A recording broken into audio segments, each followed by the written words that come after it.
ওম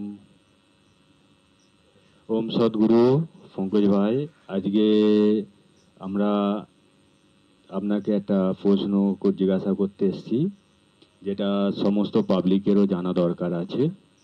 সেই কথাটা হচ্ছে যে সমস্ত পাবলিককে যখন বলা হয় যে একটু সৎসঙ্গ করুন, তারা কি বলে, যতক্ষণ না ঈশ্বর আমাদের টানাচ্ছেন ততক্ষণ আমরা এই সৎসঙ্গ করতে পারি না। তা আপনি এটা বিস্তারভাবে একটু পাবলিককে বুঝিয়ে বলে দিন। ওম শান্তি। আমার ইউটিউব চ্যানেলে সবাইকে প্রণাম, নমস্তে, আদাব, সত্যকাল। প্রসঙ্গটা খুব ভালো, এটা আশা করি অনেকেরই কাজে লাগবে। আমি একটু বোঝাবার চেষ্টা করছি। যেমন অনেকেই বলে থাকে যে যদি ঈশ্বর না টানায় আমরা কি করে যেতে পারবো, ওনার হাতেই তো সব কিছু। তো এই কথাটা অনেক জায়গাতেই শোনা গেছে। তো বিষয় হলো, আমি এটা বোঝাবার চেষ্টা করছি, যদি নিজের মনকে ঈশ্বরের প্রতি না লাগায় সেখানে ঈশ্বরের কোনো দোষ হয় না। তো যেমন একটা উদাহরণ আপনাকে দিচ্ছি, ঈশ্বরকে ডাকতে বললে আপনি বলছেন, বা তাকে তার প্রোগ্রামে যেতে বললে আপনি তখন বলছেন যে যখন টানাবে তখন আপনি যাবেন। তো যখন কোনো বড় বড় বিপদ আমাদের আসে, বড় হোক বা ছোট হোক, তো তখন কিন্তু আপনি এই কথা বলেন না যে ভগবান ডাকালেই তবেই আমি তার শরণাপন্ন হব। বিপদের ভয়ে তখন কিন্তু আপনি ভগবানকে ডেকে বসে রয়েছেন, আমাকে এখান থেকে উদ্ধার করতে হবে, আমার ছেলের এই হয়েছে, আমার মায়ের এই হয়েছে, আমার স্ত্রীর এই হয়েছে, বাঁচাতেই হবে। তো তখন আপনার মনে পড়ে না যে ভগবান ডাকালেই তাহলে আমি তার ভগবানের কাছে যে কথাটা বলতে পারবো। তো তখন আমি বিপদে পড়েছি, তখন ভগবানকে ডাকছি। তো এই জায়গাটা খেয়াল রাখা দরকার।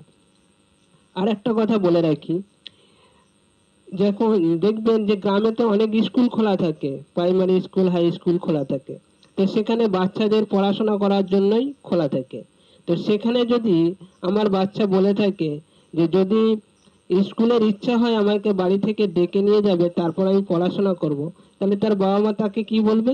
মেরে পাঠাবে, বলবে স্কুলটা খোলাই হয়েছে তোদের জন্য।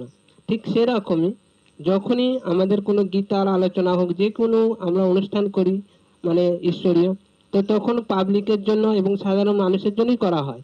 তো সেখানে যদি আমি এই কথা বলে থাকি যে তোমরা করছো করো, আমাদের এখন সময় নেই, বা আমাদের এখন ভগবান ডাকায়নি, যখন ডাকাবে তখন যাব, ঠিক এই ধরনের কথাগুলো আমাদেরকে খুব একটা মানে অপমান বলে মনে হয়।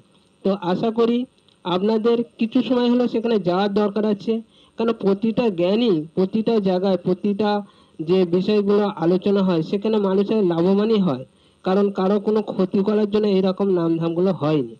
তো আশা করি আপনাদের কাছে আমি বোঝাতে পেরেছি যে ভগবান ডাকালে আপনি যাবেন এরকম নয়। আপনি মনস্থির করুন, ভগবানের খোঁজে থাকুন, ভগবানের জ্ঞান নিন, তাহলে কি হবে? আপনারই সম্পূর্ণ লাভ হবে, আপনার সংসার উন্নতি হবে। এই জন্যই হচ্ছে আধ্যাত্মিকতার আলোচনা। তো আশা করি আপনাদেরকে আমি বোঝাবার চেষ্টা করেছি, কতটা কি ভালো হয়েছে আমি জানি না, সেটা আপনার কমেন্ট বক্সে আমি বুঝতে পারবো। আর এই ভিডিওগুলো অবশ্যই আপনারা শেয়ার করবেন, আর আমাদেরকে প্রেরিত করবেন আমরা যেন এই প্রোগ্রামগুলো চালিয়ে যেতে পারি। ওম শান্তি।